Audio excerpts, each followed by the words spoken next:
Ouais, du coup, oui, effectivement, il y a donc bien un lien entre l'or, l'argent, qui sont notre âme et l'esprit. Mhm. Ok. Et alors, par rapport à la résurrection, ben, les pays développés ont une âme vive, éveillée, pendant que nous, on est endormis quelque part. On est endormi dans l'âme et dans l'esprit, et donc on peut dire que le rapport de domination s'inscrit aussi là, quoi. S'inscrit aussi là. Ouais, on est endormi. On est endormi là où, ben, quand je parle, si on parle sur le plan spirituel et que certaines personnes qui, dans les familles qui ont cette capacité à sacrifier spirituellement, ils exercent aussi une domination. Oui, aussi. Une domination sur ceux qui sont endormis à leur compartiment C'est et vrai. qui sont du coup sacrifiables. Oui, Si on exact. doit revenir sur le plan spirituel, mais ça reste de la domination. Oui, Ouais. tout à fait, tout à fait. Mais dans ce genre de spiritualité, l'intelligence, oui, c'est aussi une intelligence de domination, mais par le sacrifice. Il n'y a pas cet effort au niveau... il n'y a pas cet effort physique au niveau de l'âme et de l'esprit, cette intelligence développée. Donc c'est en fait souvent aussi dans les familles africaines, la domination se fait par la dictature aussi. Hein. Beaucoup, La dictature, beaucoup, voilà. ça c'est vrai. Et donc voilà, le sacrifié ici, il est un peu comme la mentalité congolaise, le sacrifié, il est un peu dans une paresse de l'esprit, une paresse de l'esprit qui permet cette dictature hein, dans les familles. Peu importe l'endroit où on se trouve, on reste toujours dans cet esprit de dictat. Hein. Oui, exact, Mhm. exact. Et l'intelligence émotionnelle qui relève de l'amour, tu penses qu'elle peut nous permettre d'échapper à la domination? Si Dieu existe, j'en suis convaincue. Les puissances, les pays développés sont ceux qu'ils sont parce que beaucoup se regardent encore comme inférieurs. Et ils sont puissants parce que beaucoup se vivent comme impuissants. On parle de riches parce qu'il y a des pauvres. Mhm. Et c'est parce que des pauvres se vivent comme pauvres et sont pauvres que les riches peuvent s'appeler riches. Effectivement, Tu vois, dans tous les effectivement. sens du terme. Que, si on partait du principe où tous les étrangers arrêtaient de traverser les frontières, quitte les sales boulots, la donne sera totalement différente. Et si tout le monde le fait en même temps, le monde sera forcé de négocier dans le respect de l'autre. Waouh, effectivement. En fait, c'est un beau tableau que tu viens de peindre là. J'aime bien ce que tu viens de dire. J'aime bien ce que tu viens de dire, le fait que ben, si tous les étrangers arrêtent de traverser les frontières et qu'ils quittent tous le sale boulot en même temps, ben oui, évidemment, ça va faire un choc. Qui sera une grande puissance? Qui va s'appeler riche? Exactement. En même temps. Et voilà. Mais ça reste une utopie. Oui, bien entendu. Mais tout est Mais possible. voilà, c'est tellement puissant, cette image. En Voilà. soi, si la Bible a existé, en réalité, Israël, ils ont quitté en même temps. Ouais. Esclaves ou pas, ils ont quitté en même temps. Ouais. Ouais. Ça a créé la chute de l'Égypte. Ça a fait son effet, clairement. Mais dans l'espoir de vouloir, si on revient vers l'attitude des étrangers, même dans l'espoir de vouloir trouver une vie meilleure, on se la joue solo, même quand ils sont comme ça. Et on se définit volontiers dans ce qu'il y a de bas, de plus médiocre. Parce qu'en soi, quand ils veulent quitter, traverser les frontières et tout ça, c'est pour avoir une vie meilleure pour eux, pour leur famille. On est toujours dans cette petite perception égocentrée Oui. et liée à nos proches. Mhm. Les puissants, riches, développés se définissent comme tels à partir de ceux qui sont, comme j'ai dit, impuissants, pauvres, sous-développés. C'est une réalité définie chez les riches par leurs avoirs matériels extérieurs. Mais personne n'est à l'abri d'un mal-être intérieur.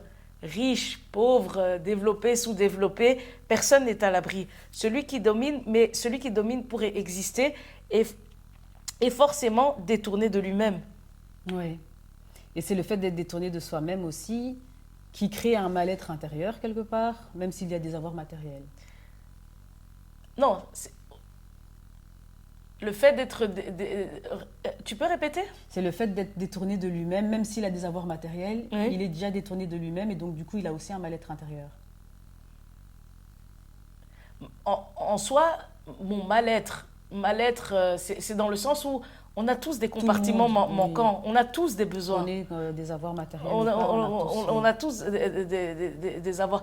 Et ici, alors, comme tu parles de matériel, c'est pour dire que le matériel ne va jamais en soi, ne va jamais combler le bonheur intérieur. Est-ce que le matériel et tout vous empêche d'être malade? Est-ce que le matériel vous empêche d'être triste? Est-ce que le matériel va faire que vous n'allez pas connaître de déception? Non. Effectivement, oui. Dans le matériel, tu tout peux le aussi monde. faire un accident de voiture et avoir un gros drame. Exact. Est-ce que les riches, en fait, est-ce qu'il n'y a que les pauvres qui décèdent? Ah, ça c'est non, clairement. Donc, Ouais. les riches aussi, ils ont des proches qui sont décédés, Bien qui sûr. ont des soucis. Et donc, c'est pas le matériel qui va faire quoi que ce soit. Ouais. Donc, même si, voilà, il y a le diable dans Luc 4, de 1 à 9, il propose tout ça, c'est, encore une fois, c'est tout ce qui est extérieur à nous, mais qui ne nous guérit pas de l'intérieur. Oui, exact. Notre rapport à l'autre est un miroir par rapport à la valeur que l'on se donne. Est un miroir par rapport à la valeur qu'on se donne. Celui qui sait aimer autrui a une richesse intérieure illimitée. Et ça s'apprend. L'amour n'a pas de culture ni de préférence.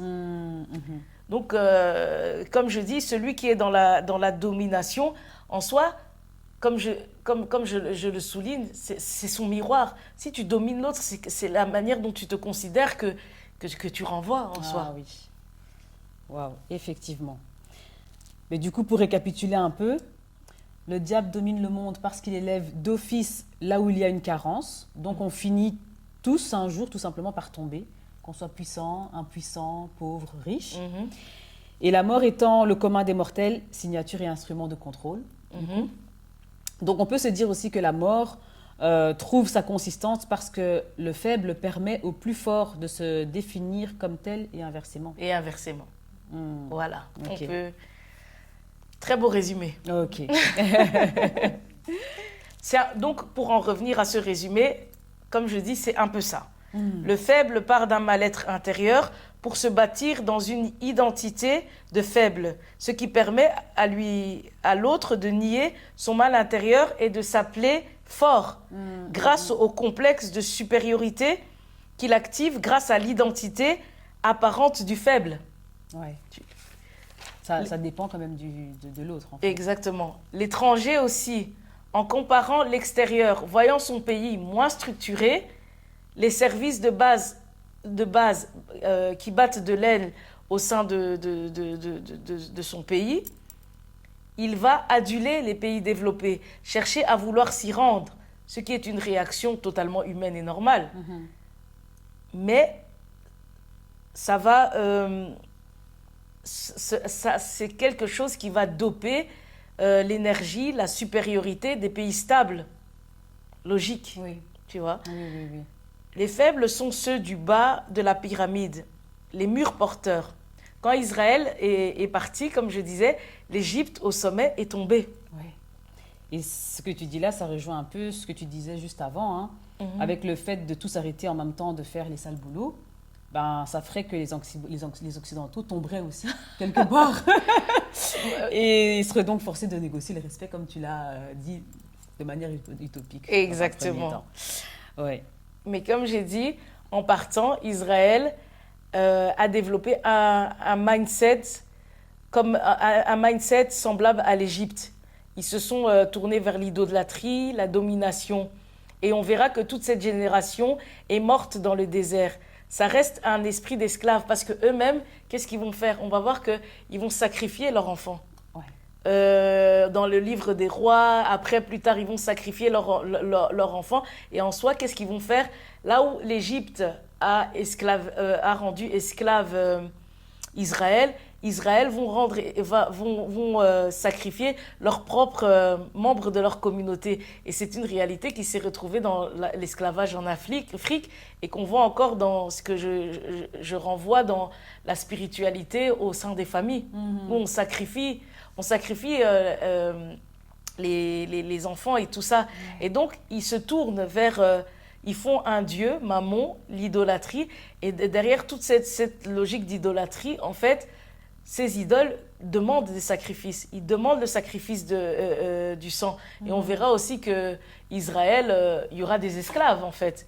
Et c'est à ce moment-là que Dieu va dire « Rendez libre les esclaves » en reprochant à Israël d'avoir mis à l'esclavage des gens de leur propre peuple. Ah oui. Et donc, voilà, bon, ça, c'est une réalité universelle. Tout le monde a servi l'autre. Oui, exact.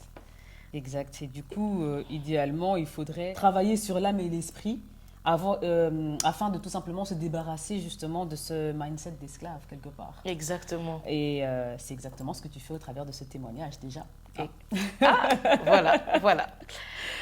Et comme je disais, le pouvoir, la domination de l'homme par l'homme, la dépendance aux richesses matérielles, le veau d'or construit. Le monde est dans une interaction où le bien et le mal sont dépendants. Encore, à quoi on associe l'arbre de la connaissance du bien et du mal? C'est la domination de toutes les nations par le fait de se définir au travers de ce qui est extérieur à nous et matériel, et leurs yeux s'ouvrir.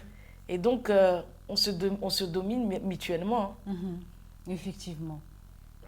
Effectivement. Ok, ben, ce sont des très belles clarifications déjà. Merci. Et du coup, pour en revenir à ta conférence, permettre aux gens d'avoir accès à leur richesse intérieure, ce serait les amener à se mettre à nu comme toi, devant tout le monde en fait, hein, comme ce que tu es en train de faire là maintenant lors de cette rencontre? Jamais.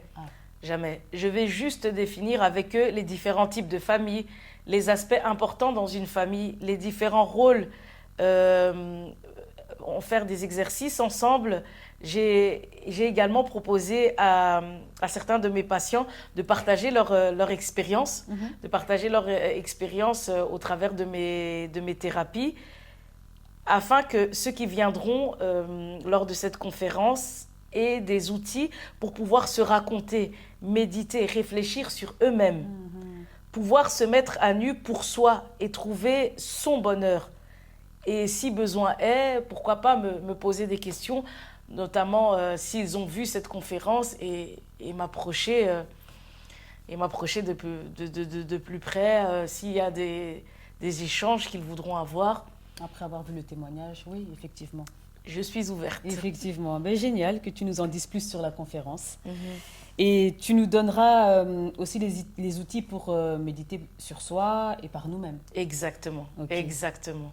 J'en ai donné plein au sein du témoignage, déjà. Mais bon, on va partir du principe que toutes les personnes qui viendront à ma conférence n'auront pas forcément eu l'occasion ni le temps de regarder mes vidéos. Okay. Donc, oui, je le donc, ferai. Pour ceux qui auront regardé tes vidéos, il y aura d'autres outils aussi. Donc, dans tous les cas, tout le monde sera servi. Exactement. Yes.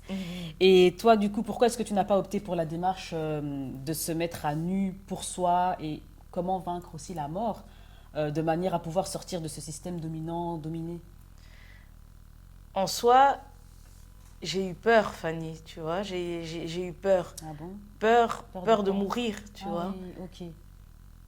Tu sais, comme j'ai dit, en fait, tout ce qui est arrivé avant le décès de Fabrice, je ne peux pas me permettre d'avoir le luxe de me dire que ces réalités n'existent pas.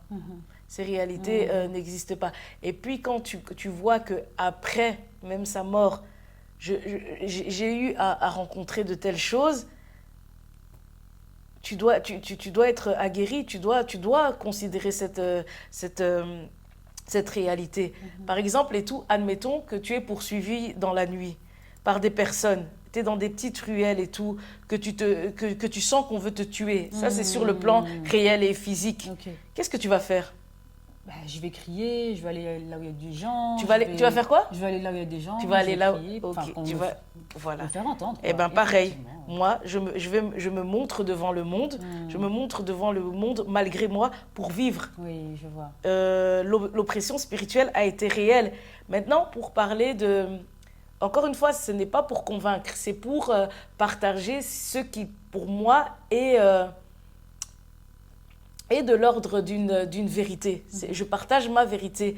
Mais en soi, l'invisible, le spirituel, comme j'ai dit, même tout ce qui relève de l'âme, de l'esprit, ça ne se voit pas. Non. À quoi on peut associer ça? Les réseaux sociaux et tout. Qu'est-ce qui ne se voit pas? Dans les réseaux sociaux. Oui. En fait, non, pour avoir du réseau, comment La on a connexion. cette connexion, le Wi-Fi, oui, est-ce oui, qu'on oui. le voit? Ah non, on ne On voit le pas. voit, ok. Mais le Wi-Fi, ça donne, en fait, qu'est-ce qu'on peut faire vis-à-vis du Wi-Fi qui est palpable, qui est physique, qui est matériel? On peut aller sur Internet, on peut poster des vidéos, on peut poster des photos. Tu vois? Ouais. Donc ça part de l'invisible. Ouais, tout Le à fait. Wi-Fi, tous ces trucs de connexion, C'est on ne vrai. les voit pas. L'âme, l'esprit, on ne le voit pas. Mhm. Mais en soi, c'est toutes nos perceptions qui font qu'on se retrouve dans telle situation. Si on se retrouve dans une situation de danger ou telle chose, il y a déjà cette connexion intérieure qui permet de telle chose. Exactement. Tu vois, Je c'est un peu à comprends. ça que j'associe le spirituel. Donc, Mhm. est-ce que c'est une bonne chose de fonctionner que avec ce qui est palpable, physique? Non. Avec cet exemple que j'ai donné, Non, en faut soi, on tenir peut aussi compte aussi associer de l'âme et l'esprit l'invisible. au Wi-Fi. Ouais, Parce que effectivement. le Wi-Fi, ça nous donne des réalités palpables. Exactement. Donc l'invisible, est-ce qu'il est à négliger? Pas du tout. On a le choix. Mhm. Là, tu imposes, Fanny. D'accord. Libre On a arbitre. le choix. Voilà. Maintenant, comme je disais, par rapport à moi, tous mes compartiments sont atteints. Mais tout ce dont j'ai obtenu, acquis dans ma vie, je l'ai eu par l'obéissance, ce qui m'a permis de développer une grande intelligence émotionnelle, une intuition, une sagesse élevée avec toute humilité. Et j'ai commencé ça depuis petite. On dit, la femme sage bâtit sa maison. La maison, c'est le mari, c'est l'époux.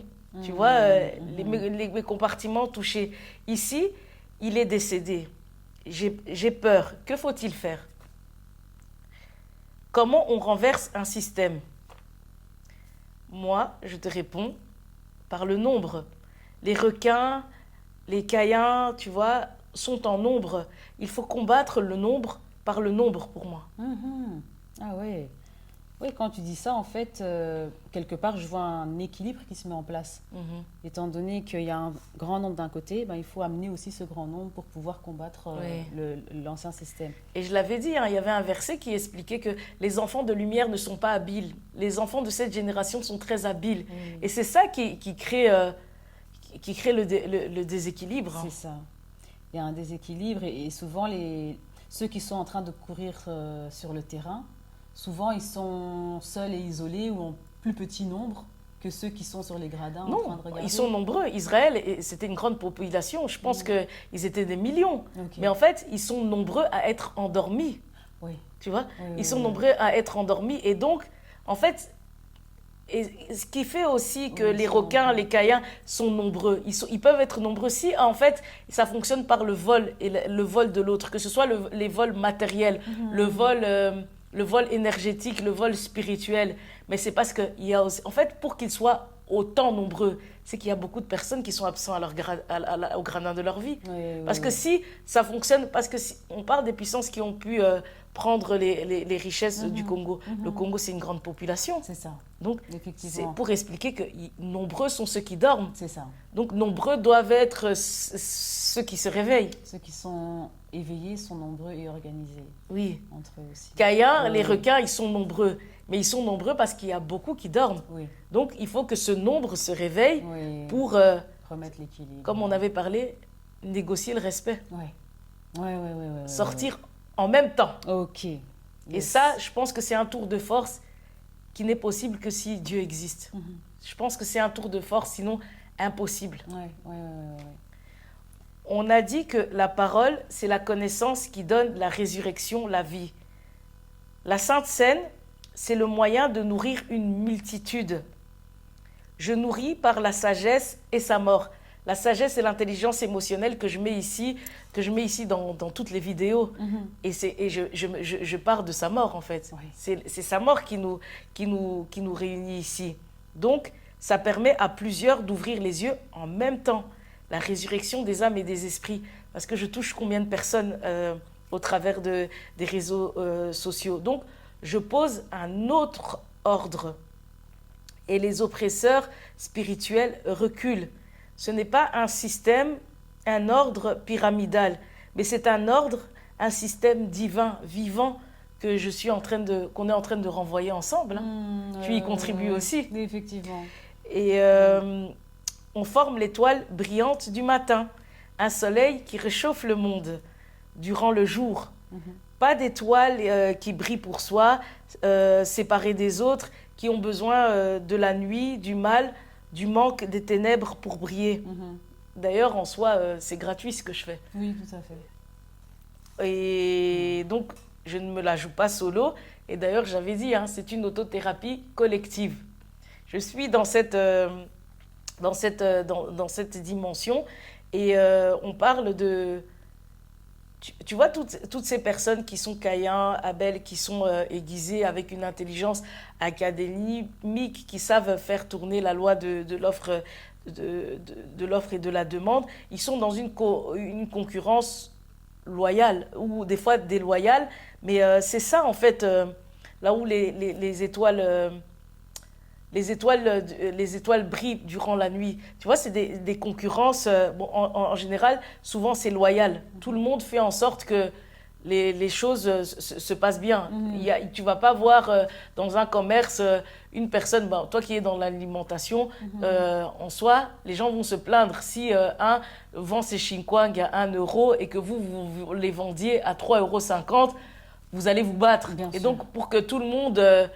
soit sur le même piédestal. Sinon, naturellement, tout le monde va aller acheter sa chikwang chez celui qui la vend à 1 euro. Tu vois, donc on crée Il doit y avoir un minimum à ne pas dépasser. à ne pas dépasser. Et donc, c'est ça la concurrence où tout le monde peut... tu vois comment ceux qui sont dans cette dynamique, en fait, ils créent une sécurité qui les protège entre eux. Oui, tu vois. Exact. Là où, dans mon cadre, je suis dans quelque chose où...